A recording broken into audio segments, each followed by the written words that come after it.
He's playing. He's trying too hard. He's playing. Oh, this is not funny.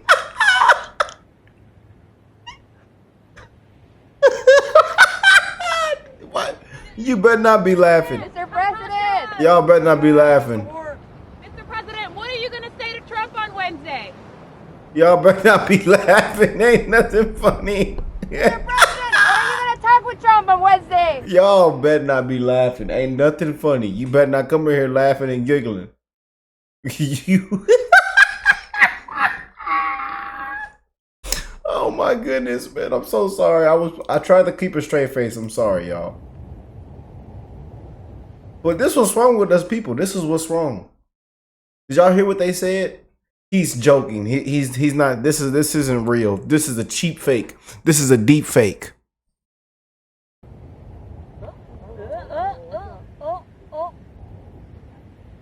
He's playing. He's playing? Yeah. He's playing.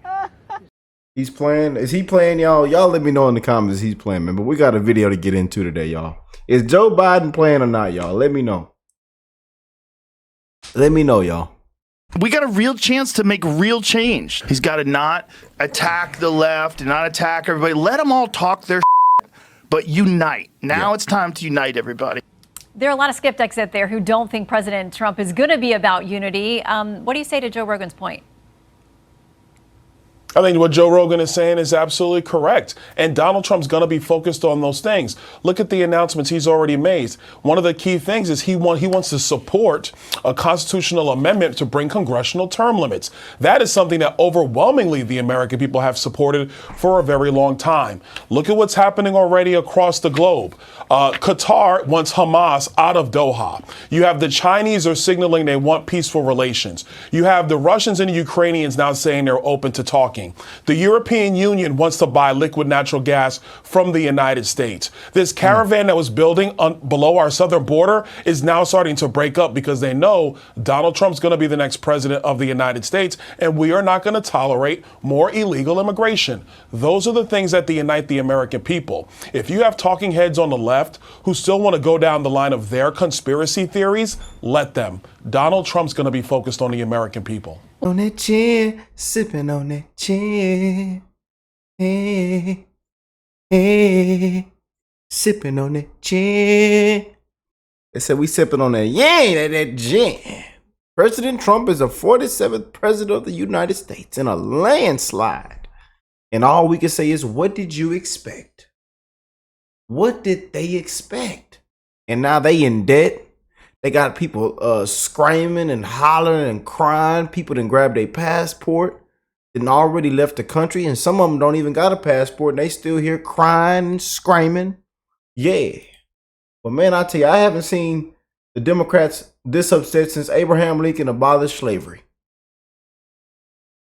Amen. Hallelujah. Whoa! I tell you, man. But all I can say is, what did they expect, man? I really do, man. That's all we can say. I told y'all on November 5th, when we looked at polls, when we brought out the most accurate sources, when we told you this, and that, we compare, contrast, we broke down Kamala's campaign, we broke down Trump's campaign. We told you what to expect November 5th. We told you history was going to be more. We told you a landslide is coming. A lot of people didn't believe us. A lot of people did. You know. We told y'all. And I'm actually happy because all the videos and election maps and polls that we did and videos that we did on this channel showed exactly what took place on November 5th. And I've gotten a lot of people was tweeting at me. And some of y'all even tweeted, watching the video, tweeted at me saying, Rick, you were correct. Rick, you were right. Rick, you were correct. Rick, you were spot on. Over 300. You were spot on with 312. And we did 312. It was like 10 videos we did had Trump at 312 versus Kamala Harris. So we had accurate, amazing, informative videos. You know, we did such an amazing job this election, man. A lot of videos I thought that could have even did way better than what it did, but we're blessed, man. We're highly favored, and we thank you guys for all the love, the support, people that reposted videos. shared, left a comment, people that kept it real, man. You know, even lifelong Democrats, anti-Trumpers, never Trumpers, we got to touch on, man. And they were on the Trump train after watching our videos. Lifelong Democrats, never Trumpers, anti-Trumpers, liberals on the Trump train. And you've seen a lot of that this go round, man.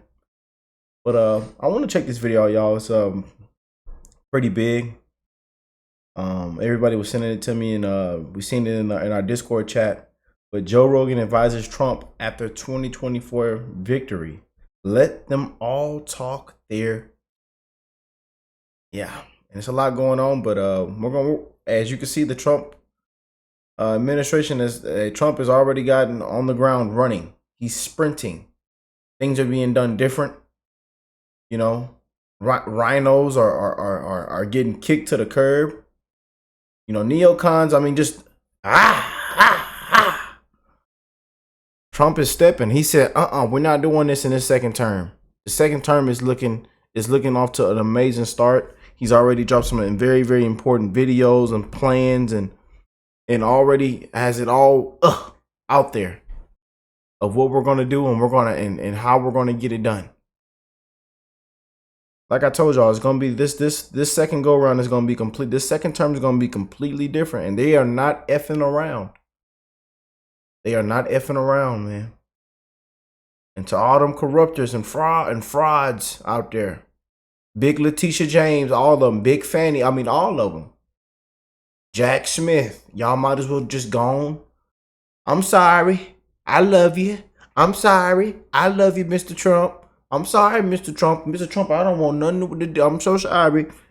Thank you, sir. And go on kiss his feet. Yeah, go on get the boot licking. Go on get the boot licking. Yeah, they tried to call us bootlickers. Unbelievable. Yeah, but as you can see, everything is unraveling, y'all. You know? Because what that man been through, nobody's been through, man. But he said he will never stop, will never surrender, never yield, never bend, even in the face of death itself. And his prayers for President Trump, man, especially these next this upcoming year, especially these next 2 months, because we don't know what to expect. I'll be honest with you. Prayers for Trump, y'all. But let's jump into this. Joining me now, Florida Republican Congressman Byron Donalds. Welcome back to Fox News Sunday. It's good to be back with you. All right, let me start with this. Did you, going into Tuesday, imagine it would be quite as decisive as it was, not only at the top of the ticket, but the Senate, the House races as well? Still waiting on the House. Well, I did, but before we get to that, I want to thank the American people for voting for Donald Trump, for allowing us the opportunity to go in there and get the job done and making our nation great again. We're going to get to work. But to your question, I did think it was going to be decisive because it didn't matter what state you were in. The same issues were bothering the American people. A terrible economy, high inflation, open borders, and conflict around the globe. Donald Trump is the person, the candidate, the man with the ability to fix these problems. The American people saw it clearly. That's why his victory was overwhelming. Okay, let's talk about his critics who have now ominous warnings now that he is once again president-elect. David French writing at the New York Times, if Trump was telling the truth about his intentions, then he will attempt a campaign of retribution and mass deportation that will fracture families, create chaos in American communities, and potentially even result in active duty troops being deployed to our cities. Here's what your House colleague, Democratic Congressman Richie Torres, had to say. One of the fundamental differences between his first presidency and his subsequent presidency is the fact that he now enjoys absolute immunity, and he seems to be intent on exacting revenge against his political enemies. How do you respond to Americans who say they now are fearful about a second Trump presidency? For the American people who've been listening to these lies from the Democratic left, I would tell you this is not something that Donald Trump has ever spoken to or he's committed to whatsoever. There's no enemies list. I mean, yeah, there are people who've been opposed to him, but he is focused on the American people. Job number one is securing our border and beginning the process of deporting illegal immigrants out of our country. Job number two is getting our economy thriving again, becoming energy dominant again.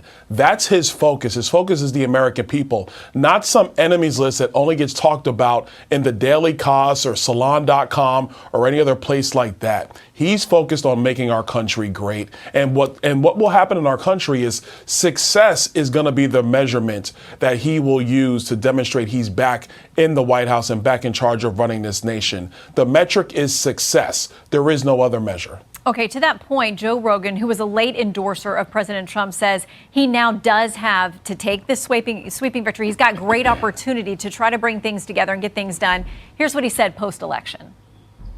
And we got a real chance to make real change. He's got to not attack the left and not attack everybody. Let them all talk their but unite. Now it's time to unite everybody. There are a lot of skeptics. What y'all think of that? Comment down below, man. Comment down below, man. You know, and Joe Rogan played a huge part in this election this year, man. You know, a huge part, especially towards the end. You know, and I honestly wish we would have honestly got that interview with Kamala Chameleon Comrade Harris. I wish we would have got it. I kind of just like, man, what if we actually got that Joe Rogan and Kamala Harris interview? We knew it was going to be probably a disaster, but I wish we would have got it, man. But he played a huge part, man. And then came on there with Elon Musk and gave a full endorsement. And you know, he believes and we believe in this second term. And it's a team full of leaders. It's a team. We didn't just vote for Trump. I mean, we voted for, you know, a team full of them. I mean, a team full of presidents. I'm just being real with you. So, out there who don't think President Trump is going to be about unity. What do you say to Joe Rogan's point? I think what Joe Rogan is saying is absolutely correct. And Donald Trump's going to be focused on those things. Look at the announcements he's already made. One of the key things is he wants to support a constitutional amendment to bring congressional term limits. That is something that overwhelmingly the American people have supported for a very long time. Look at what's happening already across the globe. Qatar wants Hamas out of Doha. You have the Chinese are signaling they want peaceful relations. You have the Russians and the Ukrainians now saying they're open to talking. The European Union wants to buy liquid natural gas from the United States. This caravan that was building below our southern border is now starting to break up because they know Donald Trump's going to be the next president of the United States, and we are not going to tolerate more illegal immigration. Those are the things that unite the American people. If you have talking heads on the left who still want to go down the line of their conspiracy theories, let them. Donald Trump's going to be focused on the American people. Well, one of the places that he made up a lot of ground with was black voters, black male voters in particular. And I know that you hosted events specifically to have conversations with them. What did you hear at those events that gives you an understanding of why there was that shift in the electorate? I heard the same thing talking to black men that I heard talking to anybody across our country. How are we going to get ahead and make more money, be able to pass something on to our children? How are we going to secure this southern border? It's not fair that you have illegals coming in, getting gas cards, getting hotel stays and all the like. That's not right.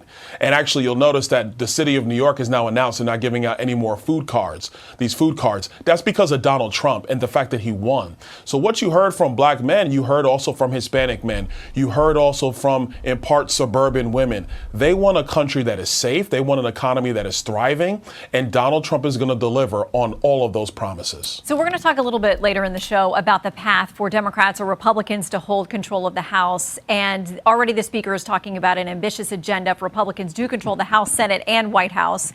Reuters points out this. They say the tax cut proposals that Trump made on the campaign trail, from extending the 2017 tax cuts to abolishing tax on tips, overtime, and Social Security benefits could add $7.5 trillion to the nation's debt over the next decade. They cite the nonpartisan Committee for a Responsible Federal Budget. Some of those things are on the to-do list for Republicans. So what are the offsets to those cuts? And what about this issue of the national debt, which, frankly, a lot of folks think did not get nearly enough discussion, if any at all, in the campaign trail?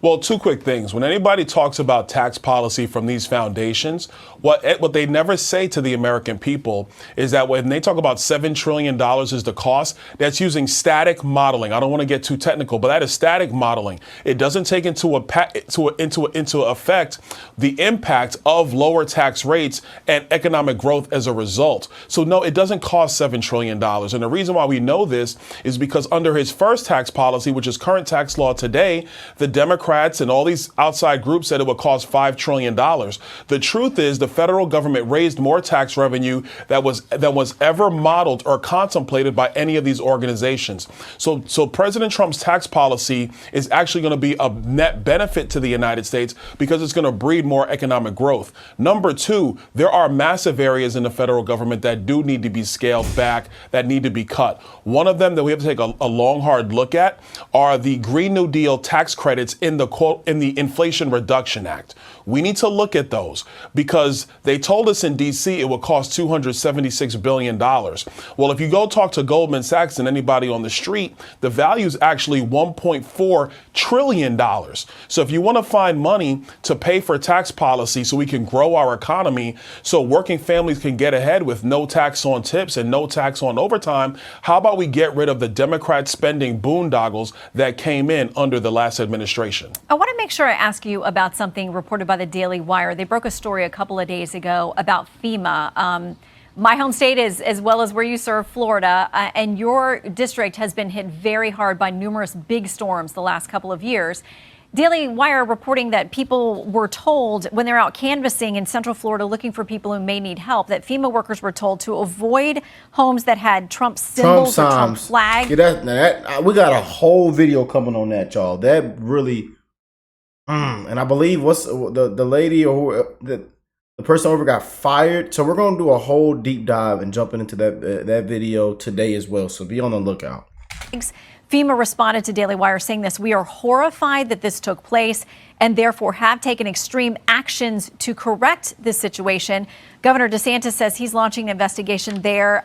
What extreme actions do you think should be taken? And is that something Congress gets involved with? Anybody involved with that should be fired immediately, not asked to resign, not brought in front of a congressional hearing. They should be fired immediately. We're not going to have a country where we're going to decide who gets help and who doesn't based upon who you support politically or what you look like or anything else. Secondarily, when it comes to FEMA, my recommendation for the Trump transition team is that FEMA becomes a standalone agency that directly reports to the White House. You have to get it out of Homeland Security. That agency is a massive labyrinth with a bunch of different departments. FEMA should be a direct report agency to the White House because when disaster recovery needs to take place, we need quick answers out of FEMA, not bureaucratic ones that go through the labyrinth of federal departments. My district dealt with this firsthand a couple years ago during Hurricane Ian. It was very hard to get answers out of FEMA, still somewhat hard to get answers out of FEMA. I think if you talk to any governor, they would agree with this. FEMA needs to be a direct report agency to the White House. That way, the people of America, when disaster strikes, they know that this has the first priority of the president. The president has eyes on it, and they're going to get the help that they need immediately. Well, we know folks in your area still need a lot of help, as well as the Helene victims all through Florida, Georgia, the Carolinas, Tennessee as well. We're tracking that too. Congressman, thank you very much.